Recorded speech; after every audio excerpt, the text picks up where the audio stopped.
recevons à présent Christine Soupramagnin, candidate sans étiquette, soutenue par le Progrès. Bonjour. Bonjour. Alors, on va, même si vous avez été première adjointe ici à la Petite-Île, on va quand même vous poser la question. Qui êtes-vous? Écoutez, donc Christine Soupramagnin, je suis professeure des écoles.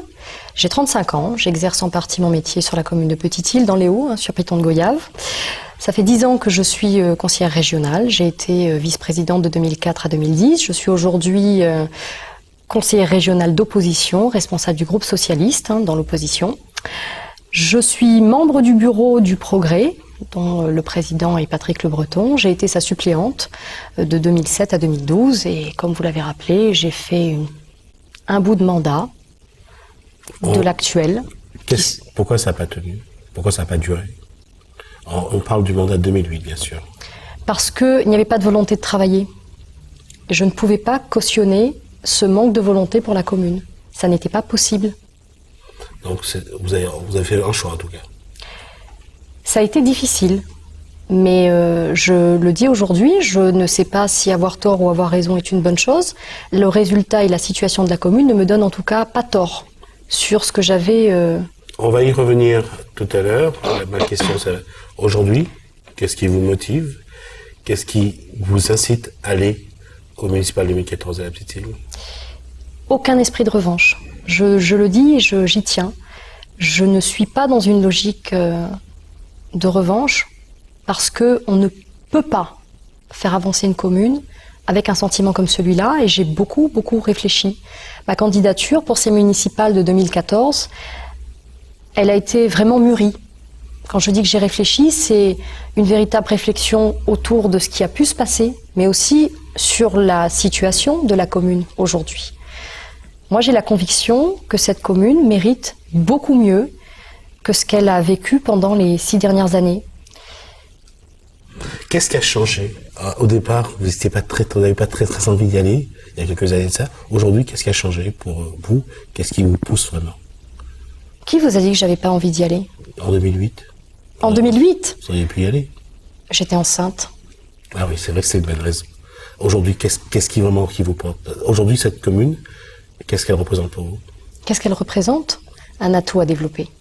Une commune qui se trouve aujourd'hui en ruine, qu'il faut reconstruire. Alors, puisque vous dites qu'elle est en ruine, on va pas tout de suite passer au bilan. Quel bilan faites-vous de cette mandature qui se termine? Par rapport aux promesses qui ont été faites d'ailleurs en 2008. Moi, je vais vous dire, vous me parlez de ce que j'aimerais faire, etc. Moi, j'ai envie de vous dire, il faut redonner de la sérénité à cette commune. Il faut redonner de la sérénité. Cette commune, elle a été malmenée. Il y a un sentiment de honte qui s'est développé dans la population.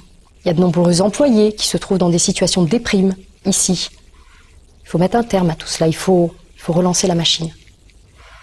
Moi, j'ai la conviction qu'avec une bonne équipe, même si c'est pas facile, même si ce ne sera pas facile, on saura redonner confiance. Alors, je reviens sur le bilan. Quel bilan faites-vous de cette mandature? Quel regard portez-vous sur le bilan de ces 6 ans? Je vous l'ai dit, c'est une maison en ruine. C'est une catastrophe. Mais la catastrophe était annoncée. Je vous l'ai dit, pas de travail. Comment voulez-vous donner une impulsion à une commune quand il n'y a pas de volonté, de vision sur le développement? Alors, sur le terrain, sur ce que vous racontent les gens de la Petite-Île, qu'est-ce qui revient le plus souvent? De quoi ils vous parlent? Quelles sont leurs attentes? Mais pas laisser finir sur le bilan de mandature. Allez-y. Allez-y, terminez sur le bilan de mandature. Moi, je considère que Petite-Île, la politique qui a été pratiquée pendant 6 ans est une politique de terre brûlée. C'est-à-dire? Après moi, le déluge. Certains s'en vont. Ils ont démoli l'équipe, démoli un certain nombre de projets communaux, ils partent. C'est le constat que je fais sur cette mandature.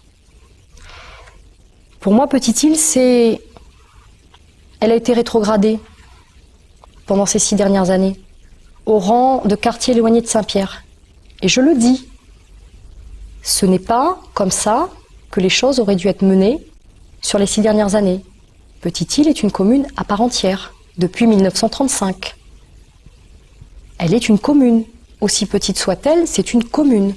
Et elle a le devoir, en tout cas les élus qui demain seront aux responsabilités, auront le devoir, et moi j'y travaillerai, pour qu'on redonne toute sa place à cette commune, parce que ni un quartier de Saint-Joseph, ni un quartier de Saint-Pierre, petite île à part entière, c'est le sens que je veux donner à cette candidature. D'accord. Je reviens sur la question de tout à l'heure, c'est quelles sont les attentes de la population? Alors les attentes de la population sont nombreuses. Je vous l'ai dit, les petits-îlois et petites-îloises sont écœurés de la situation dans laquelle se trouve la commune. Ils ne s'attendaient absolument pas à cela. En tout cas, ils rêvaient d'un développement pour la commune qui n'est pas venu. Ça, c'est la réalité de la situation. Les attentes sont assez claires. Globalement, les petits-îlois et petites-îloises demandent quoi? Ils veulent que Petite-Île redevienne une fierté, que le développement soit réel, que les quartiers revivent, que les fêtes retrouvent le goût d'antan, redeviennent populaires, qu'il y ait du dynamisme. Ils souhaitent que Grand-Anse, le Relais, la forêt communale de la Mare redeviennent des joyaux de la commune.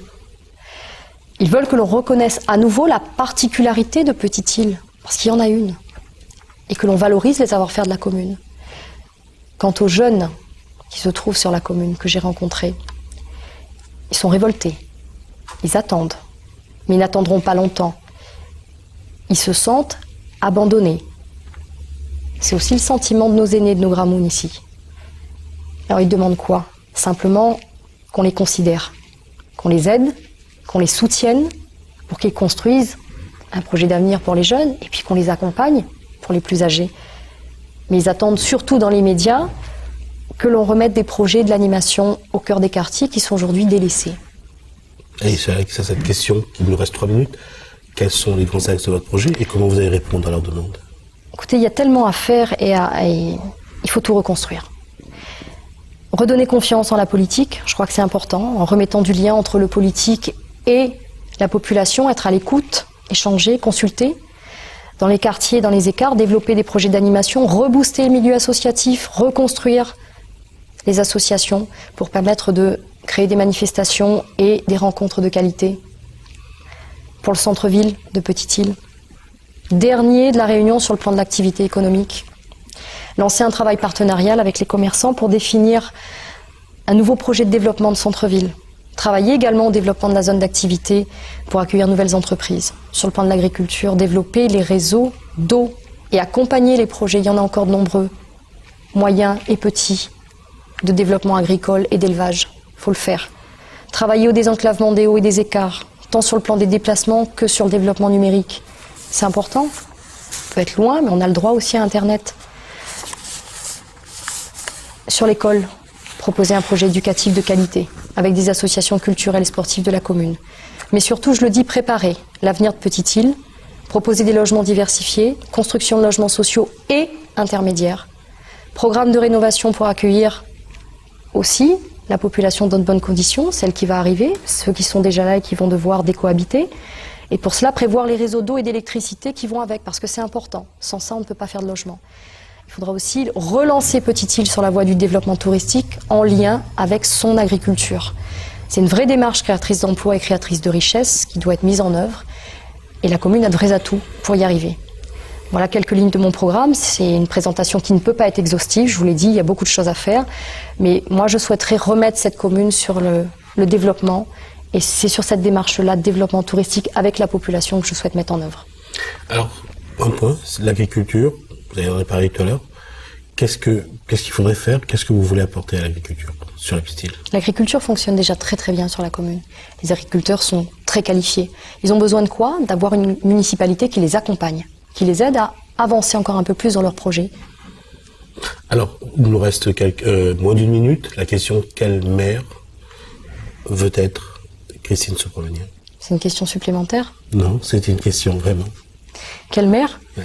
Un maire qui veut être à l'écoute de sa population, un maire qui veut être présent sur le terrain, un maire qui veut travailler d'arrache-pied pour relever cette commune, et on en a besoin. Sur la méthode, en tout cas, ce sera un changement. Pour vous, la méthode, c'est votre méthode à vous. Travailler comment? Un changement par rapport à? Dans la méthode, comment travailler avec les gens, comment travailler en équipe, faire de la politique. Faire de la politique, pour moi, oui. Faire de la politique, c'est apporter des projets. Faire de la politique, c'est aider les gens au plus près. Faire de la politique, c'est faire le développement dont la commune a besoin pour l'avenir. C'est ça, faire de la politique pour moi. Et être à l'écoute des gens, c'est la base. Christine Soupra-Magnin, merci. Je rappelle donc que vous êtes candidate sans étiquette, soutenue par le progrès. Nous passons maintenant à un autre candidat.